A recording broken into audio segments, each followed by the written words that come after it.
National vice president அவர்களை உங்களுடைய பலத்த கரவொலிக்கு மத்தியில் வருமாறு அன்போடு அழைக்கிறேன்.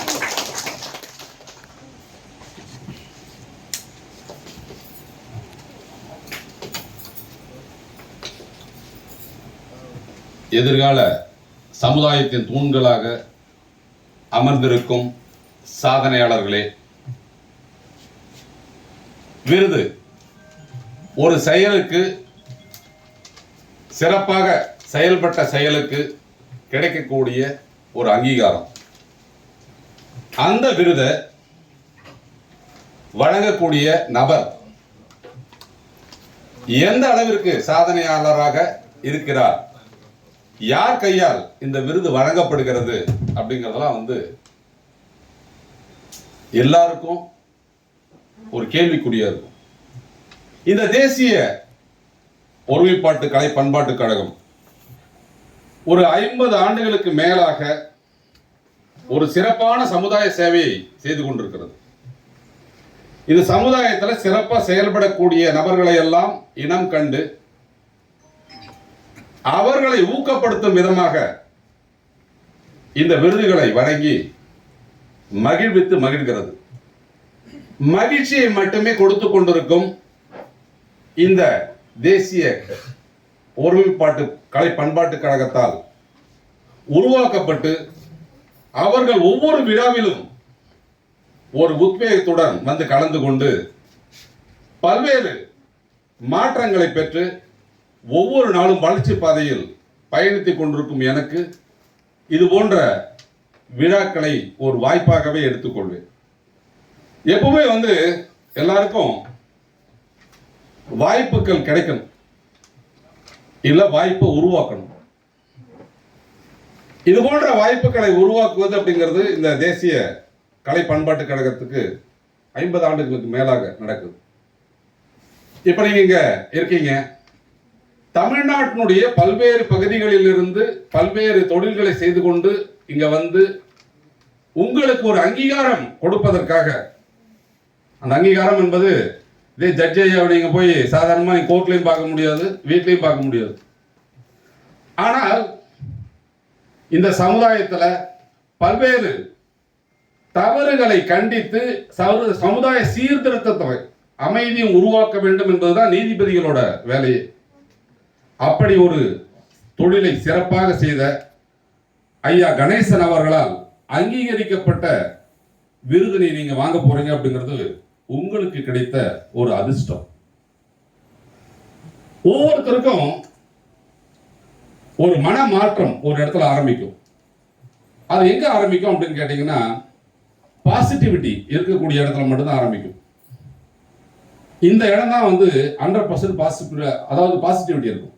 பாருங்க, இந்த அரங்கத்துல பாத்தீங்கன்னா சுத்தி இருக்கக்கூடிய போட்டோ எல்லாம் இந்த சமுதாயத்தால, இந்த சமுதாயத்திற்காக வாழ்நாளையே அர்ப்பணித்து இந்த சமுதாயத்தை செதுக்கிய சிற்பிகளின் படங்கள் தான் சுத்தி சுத்தி இருக்கு. இவர்கள் எல்லாம் பாத்தீங்கன்னா அப்படி சொன்னா மனித உருவில் வாழ்ந்து மறைந்த கடவுள்கள், மனித உருவில் வாழ்ந்து மறைந்த கடவுள்கள் நிகழ்ச்சியில் அது நடக்கும். அதை ராஜா அவர்கள் ரொம்ப சிறப்பாக செய்வார். நீங்க அதை நீங்க பல்வேறு விழாக்கள் கலந்துக்குங்க. என்ன காரணம், இது போன்ற விழாக்கள் நடக்குதுன்னு தெரிஞ்சாலே உங்களுக்கு விருது இருக்குதா இல்லையா, தயவு செஞ்சு இந்த மாதிரி விழாக்களை கலந்துக்குங்க. அங்கே ஒரு இன்புட் உங்களுக்கு கிடைக்கும். அப்போ லைஃப்ல மேல வரணும் அப்படின்னு சொன்னா லேர்னிங் அண்ட் ஏர்னிங். அப்ப நாளுக்கு நாள் நீங்க நம்மளுடைய நாலேஜை டெவலப் பண்ணா மட்டும்தான் சம்பாதிக்க முடியும். இன்னைக்கு தேவையானது ரிலேஷன்ஷிப், பில்ட் ரிலேஷன்ஷிப். உறவுகளை மேம்படுத்தினா மட்டும்தான் இந்த சொசைட்டியில நீங்க நிம்மதியா தொழில் பண்ண முடியும். அதெல்லாம் ஒரு 30 வருஷத்துக்கு முன்னாடி அப்படிங்கிறத இருந்த சூழ்நிலைகள் வேற. இன்னைக்கு டெக்னாலஜி வளர்ந்துருச்சு, கையில மொபைல் வந்துருச்சு. எது எடுத்தாலும் நம்ம மொபைலை பார்த்து செய்ய ஆரம்பிச்சோம் அப்படின்னு சொன்னா அதே அளவுக்கு ரிஸ்க் இருக்கு. அப்போ மனித நேயம் காப்பாற்றப்படணும், மனித உறவுகளை மேம்படுத்தப்படணும். இது போன்ற ஒருங்கிணைப்புகள் நடந்தால் மட்டும்தான் அது சாத்தியம்.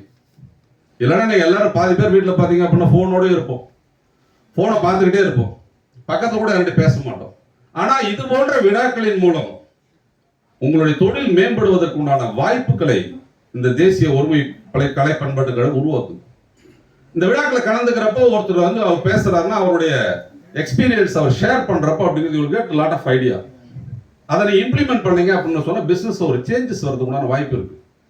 அது போன்ற வாய்ப்புகளை மட்டுமே உருவாக்கி மகிழ்கிறது இந்த தேசிய ஒருமைப்பாட்டு கலை பண்பாட்டு கழகம். அப்போ லைஃப்ல வந்து நம்ம சாதனை அப்படிங்கிறது ஒண்ணுமே கிடையாது. இது சமுதாயத்திற்கு ஏதாச்சும் ஒன்று செய்யணும். இந்த சமுதாயத்தில் நம்மளை வந்து ஐடென்டிஃபை பண்ணணும்.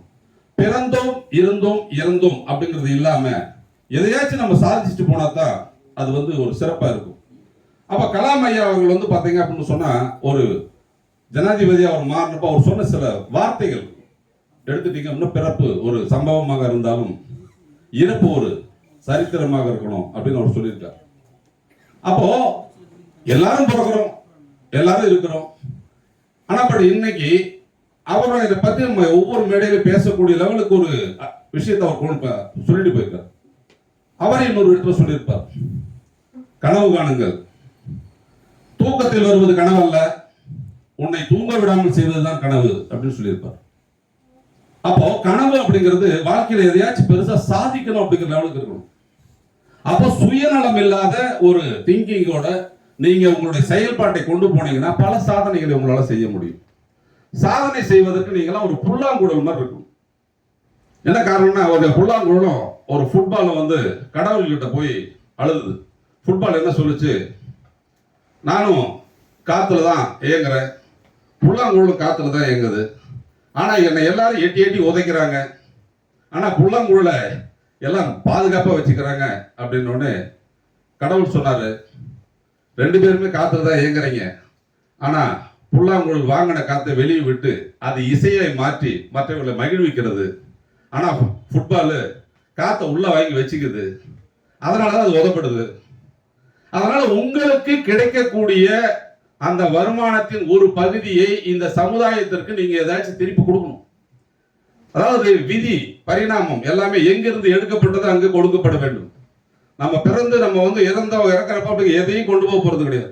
நீங்க கோடி கோடியா சம்பாதிச்சாலும் அங்க இடம் இருக்கு சொல்ல வீட்டுக்குள்ள அந்த பத்திரத்தை அடிக்க வைக்கலாம், நகையை வந்து பொறுத்தவரைக்கும் நீங்க வாங்கி அடிக்க வச்சு எவ்வளவுதான் முடியும். மற்றபடி அப்படிங்கிறது இறக்குறப்ப வேற ஒன்றும் கொண்டு போக முடியாது. அப்ப இந்த சமுதாயத்தால் நீங்கள் அங்கீகரிக்கப்பட்ட மனிதராக மாறணும் அப்படின்னு சொன்னால் இந்த சமுதாயத்தில் நீங்கள் சம்பாதிக்கக்கூடிய ஒரு பகுதியை நீங்கள் இந்த சமுதாயத்துக்கு செய்யணும். சோசியல் ரெஸ்பான்சிபிலிட்டி அது இல்லை அப்படின்னு சொன்ன மனிதனை வாழ்றது பிரயோஜனம் கிடையாது.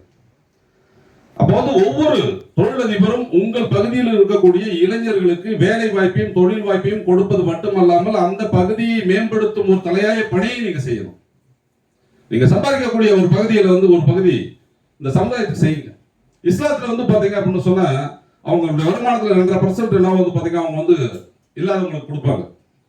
அதை வந்து அவங்களுடைய மத கோட்பாடாக வச்சுக்கிட்டாங்க. ஆனா நம்மளதுல அது இல்லை, அதை நம்ம செய்யறது இல்லை. சுயநலத்தோட வாழறோம். அந்த சுயநலம்லாம் இல்லாம நம்ம சம்பாதிக்கக்கூடிய ஒரு பகுதியை இந்த சொசைட்டிக்கு செய்யுங்க. இந்த சமுதாயம் பாதுகாக்கப்படணும், இந்த சமுதாயத்தை மேம்படுத்தணும், தலை சிறந்த தமிழகமா தமிழ்நாடு வரணும் அப்படின்னு சொன்னால் இன்று இருக்கக்கூடிய சாதனையாளர்கள் எல்லாம் உங்கள் பகுதியை மேம்படுத்தணும். உங்கள் பகுதியில் உள்ள இளைஞர்களுக்கு வாய்ப்பு கொடுக்கணும். நீங்க சுயதொழில் வாய்ப்பை உருவாக்கணும். நல்ல ஒரு 25 ஆண்டுகளுக்கு முன்பு என்னுடைய நிறுவனத்தின் லாபத்தில் 30% இந்த சோசியல் ரெஸ்பான்சிபிலிட்டிக்காக நம்ம கொடுக்கணும், இந்த சமுதாயத்துக்காக ஏதாவது செய்யணும் அப்படிங்கிறதுக்காக இன்னைக்கு அதை நாங்கள் செயல்படுத்திட்டு இருக்கிறோம்.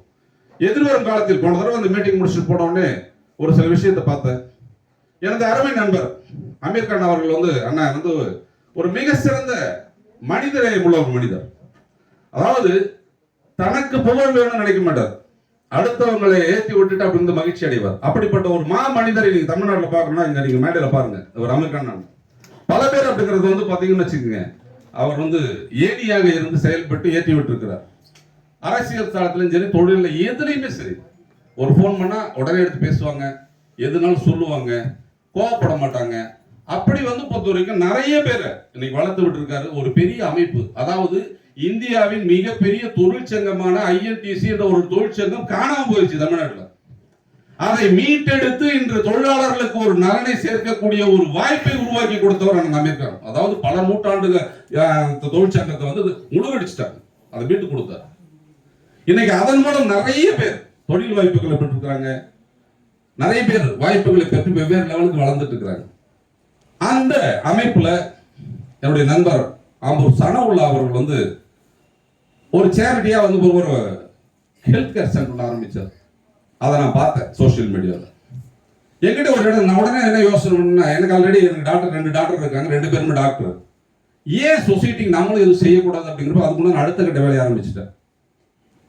சேரிட்டி.